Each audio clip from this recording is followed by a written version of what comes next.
All right, going live on YouTube. And once again, welcome to another simulcast for the YouTube channel. We're live as well as recording audio only for the podcast.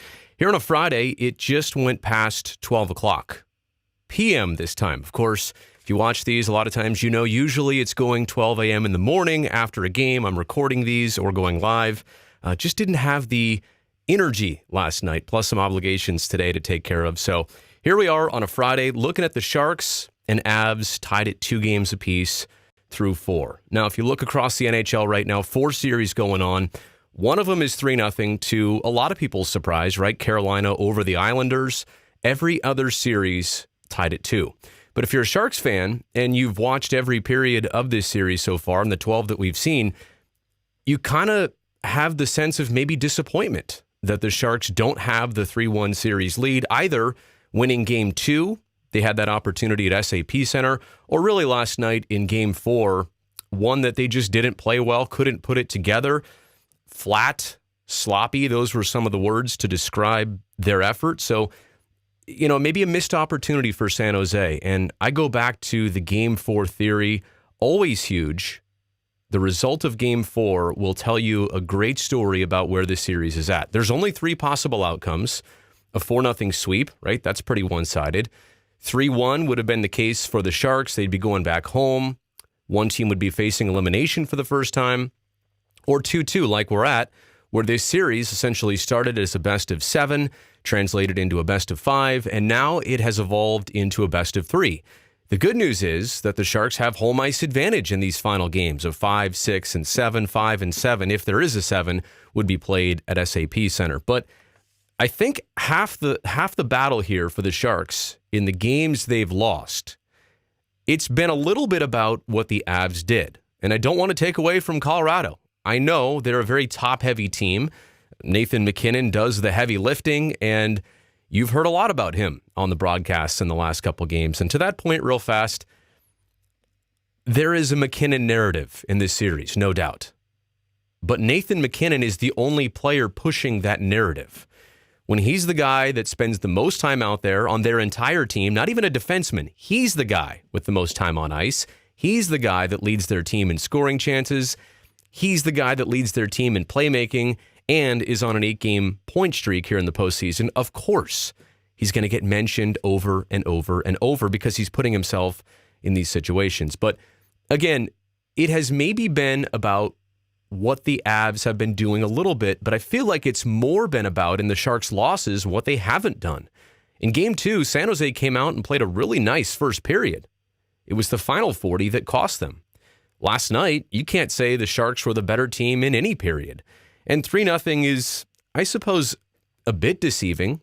Really, it was a 2-0 game. The Sharks pulled Martin Jones with about 3 minutes left, so the Avs had the empty net. They got their third that way. It was a relatively close game last night. It was just unfortunate that the Sharks couldn't get anything going offensively. And that is a bit atypical of San Jose. They did get shut out one game in round 1. Of course, it was the exact same Game 4 of that series against Las Vegas. But it just seems like their offense is steady enough, is reliable enough, so that if their defense has a pretty good game, and really, yeah, you allow 2 goals over 57 minutes, that's not a bad night defensively. Martin Jones was stellar, by the way. His 25 stops, I would have to say that 6 or 7 of those, well, maybe even more, 7 to 9 of those were grade A chances by the Avs. He was spectacular. But if your offense isn't there like it wasn't last night, yeah, you know the old saying, if you don't score, you're not going to win the game. So again, that has been an unfortunate theme for the Sharks in this round 2. It's been about the Avs winning the game, but maybe it's been more from the Sharks side about what they haven't been able to do in taking advantage of opportunities. Again, not a whole lot to talk about in terms of what the Sharks did offensively. There wasn't much to it. The power play, I go back to the opportunity they had start of the third period, right? When Tyson Barrie tripped Timo Meier, Gus Nyquist was on the one-on-none. He couldn't score in that situation. He couldn't beat Grubauer. But it was a minute and 40. Forget those final 20 seconds of the second period. It was the first minute and 40 of the third period where the Sharks had fresh ice.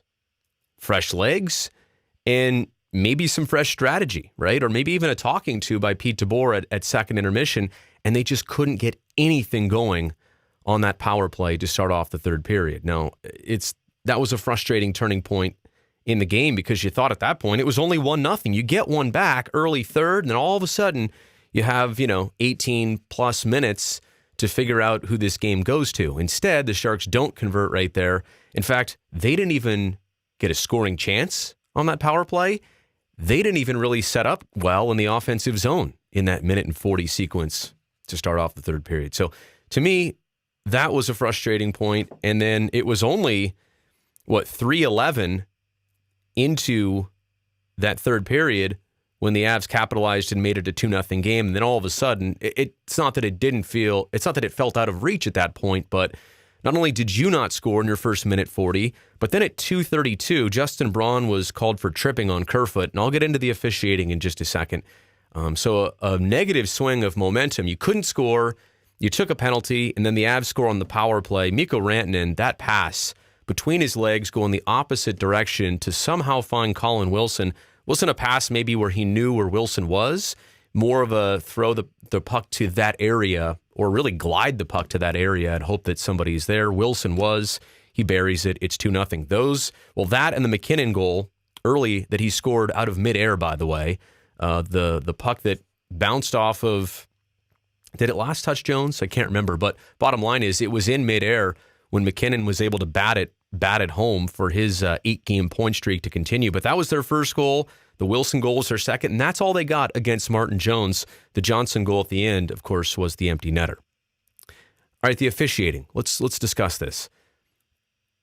The refs missed some calls, right? Specifically, the first one everybody saw is when Matt Calvert tripped Erik Karlsson, and this was just 10 to 15 seconds into the Sharks' power play? Yeah, their second power play of the night. And what's unfortunate there is that all of a sudden you would have gone from a 5-on-4 to a 5-on-3 situation. They didn't call it. And then to compound things, Karlsson turns it over, Avs go the other way, and then Kevin Labanc trips Matt Nieto on the other end. Of course, that does get called because it was also an obvious penalty. And just like that, the 5-on-4 is now 4-on-4 for, the next minute and 35 seconds or whatever. But just another frustrating sequence early on in this game. Yeah, this one was to start the second period or early minutes of the second period. But let's get to the officiating point here. Were there some questionable calls? Yeah, I can think of two of them. The non-call on Karlsson and the call on Justin Braun tripping Kerfoot.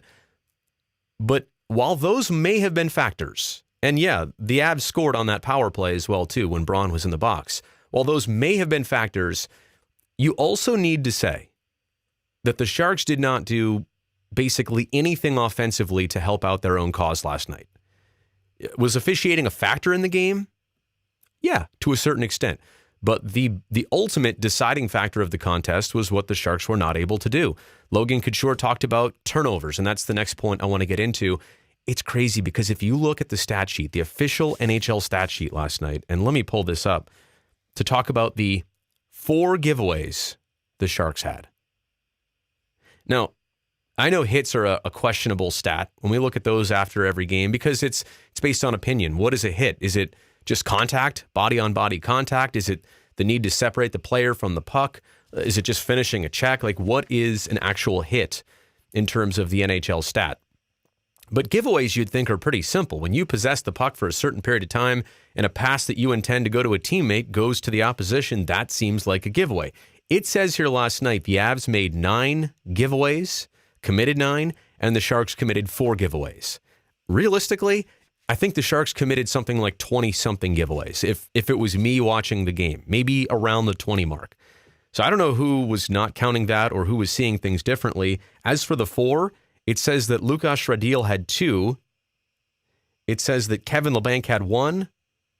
And it says that Martin Jones had 1. So, again, that stat totally misleading, totally wrong. And like Logan's point last night, you want to say sloppy was a word for San Jose's play. Well, he went straight to the turnovers. And that was definitely a factor for the Sharks. And really a reason why they couldn't get the offense going is because they turned the puck over too many times. Another thing that I think caught everybody's attention was maybe the Sharks looking flat. And in our post-game conversation with Randy Hahn, Brett Hedican, and Jamie Baker, the commentary of fatigue came up. Nobody's saying this is for sure a factor, but the commentary overall of fatigue. Sharks played 7 games in round 1, and then the conversation went to the difference between mental and physical fatigue. And you're starting to get to a point where the Sharks have, 11 Stanley Cup playoff games under their belt in the last couple weeks. I'm not here to say that they're gassed out, they're totally done, but I do feel like, and this is what the guys said, you do hit these roadblocks once in a while, and at times, I think we can recall this in round 1, you need a wake-up call. I actually thought that game 2 of this series was a bit of a wake-up call for San Jose. They scored the first 2, the Avs get the next 2, and then Logan Couture was able to get his second and third on the night, the team's third and fourth of the game. That was the wake-up call for the Sharks. Game 3. I thought game 2 was the wake-up call, the loss, which provided the better effort in game 3. And maybe game 4 right now is going to be a wake-up call for San Jose, and maybe this comes at opportune timing, considering that 2 of the next 3 potential games would be in San Jose. But a wake-up call, if that's what game 4 serves as, I guess that's looking at it the most optimistic way possible because, again, the opportunity to take a 3-1 series lead, to me, it's such a big difference. 3-1 and 2-2. Totally different. Was Grubauer tested enough last night? He made 32 saves, but I go back to just the Sharks offensively. They didn't test him enough. They didn't get enough. They had a couple grade A chances, but realistically, are we talking about 4? 4 out of 32 shots on goal. Just not enough. And part of that, is not possessing the puck. But part of that is just the synchronization. The Sharks didn't look with it last night. As for Jones, I think this needs to be pointed out too. You look at the last 7 playoff games, going back to round 1, game 5, when his good streak started. I feel like the Sharks, even though they've lost 2 of their last 7 playoff games here, I feel like Jones's streak has been solid throughout these 7. Ever since game 4 of round 1, when things were looking bleak for the Sharks and Jones got pulled again for the second time in that series, he has rebounded nicely. I think team defense, for the most part, has been there. And that's a frustrating thing. Again, the Sharks were on track for that old 2 or fewer mark defensively. Right? Really, when you have Martin Jones in there, they only allowed 2. So their scoring let them down. But going back to Jones, I think it's worth noting in these last 7 games, he hasn't lost a bit or he hasn't regressed a bit. He hasn't lost his stride. And I think that's super important to know that, if there was a question, and I think for a lot of times there was in round 1 about goaltending and team defense, that is no longer a storyline for San Jose. In fact, Jones was 25 stops last night, was probably the biggest positive takeaway for the Sharks in this game.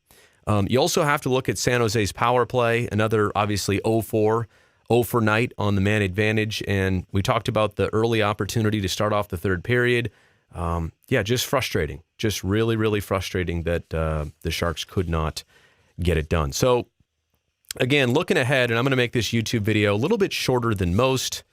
Some work obligations today to get to. And I've also been told, by the way, that these videos might be running a little bit long. I want to keep them nice and succinct and tight with the points that I'm trying to make here. But I just feel like looking ahead, the Avs have made adjustments. Maybe they've been minor adjustments. Certainly, they haven't been major adjustments. You haven't seen the Avs go from being a skill team and a quick team to all of a sudden a physical, heavy, dominating team, a slow you down team. They want to get into these track meets back and forth. I really did feel like last game, game 4, Colorado's forecheck was stronger. Their transition through the neutral zone was better. They did that old slogan, getting pucks deep, and they were able to establish a lot of zone presence on San Jose. And just for the Sharks, again, turnovers, sloppy play, weren't getting pucks out of the zone, weren't getting pucks into the offensive zone on a consistent or regular basis. So just one of those things where, again, in terms of what lies ahead, if the Sharks play their game, I think they're going to be fine in at least 2 of these next 3. It's just that in this series, for whatever reason, 2 periods of Game 2 and basically all 3 periods of Game 4, they weren't themselves. And in Game 2, maybe it was both sides of the puck, a little bit of offense, a little bit of defense. But I think primarily in Game 4, it was not team defense. That was generally there. It was, and Jones to a certain extent. Jones bailed them out. Let's also discuss that too. For all the times where it was asked, hey, where's Martin Jones to make those timely saves?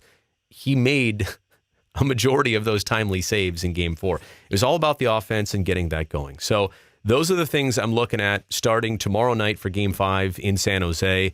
The Sharks need to get their scoring back. With the exception really of the road trip in Denver, with the exception of Logan Couture, like he had the hat trick in Game 3. Timo Meier got a goal in Game 3. Nobody else scored. So 2 guys scored in just 1 game out of 2 in Denver. A little bit of a scoring rut. And is it Grubauer? I'm not even willing to say that yet. Sometimes when you look at their goalie, he stones you, he shuts you down, he stands on his head, and you got to tip your cap to the opposition goalie. I'm not sure the Sharks should be doing that right now. I don't think they tested him enough. So look for the offense to be a big factor as well as keeping the defensive momentum rolling into Game 5, and I think that's what's going to make the Sharks successful.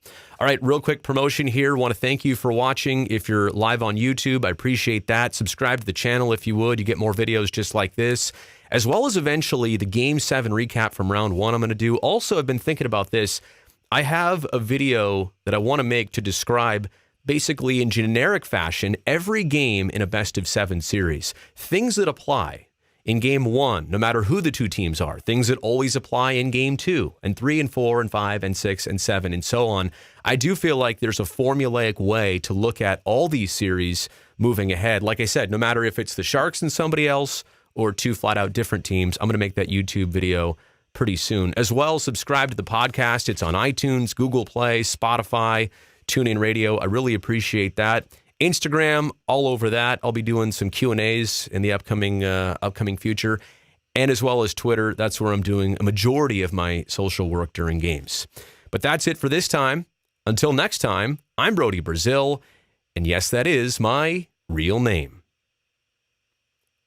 And if you're watching this YouTube video still, that was the end of the podcast. That's how I have to end it.